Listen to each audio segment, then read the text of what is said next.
Properties versus selling, if you do it correctly, meaning that you write off everything you can, you cost segregate the property so you can write off even more, you're actually going to You own benefit. over 100 properties.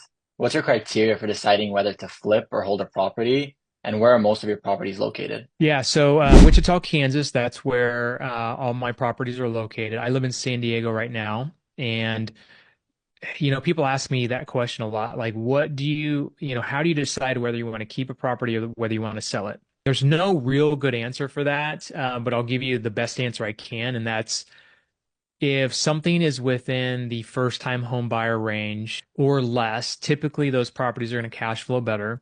So the upper price properties we're not keeping. Unless for some reason the rents are just really good in that area and we feel like we can make the numbers work. But typically as the price goes up, the rents don't go up quite as much with it.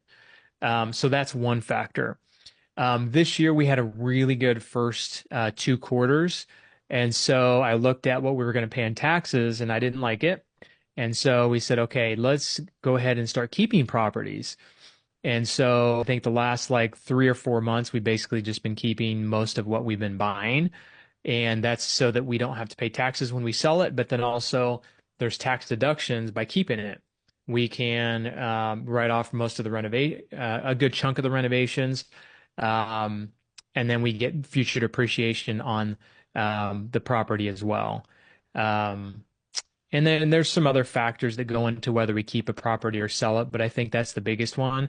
But the other thing I'll just say is the more we put into a property, so let's say I buy a property for 20,000, I put 80,000 into it, as opposed to the other way around. Let's say I buy a property for 80 and put 20,000 into it. The first example of putting $80,000 in renovation into it and buying it at a cheaper price, that is going to make more sense for us to keep it because we get to write a lot of that 80,000 off in the first year. So that's another factor as well.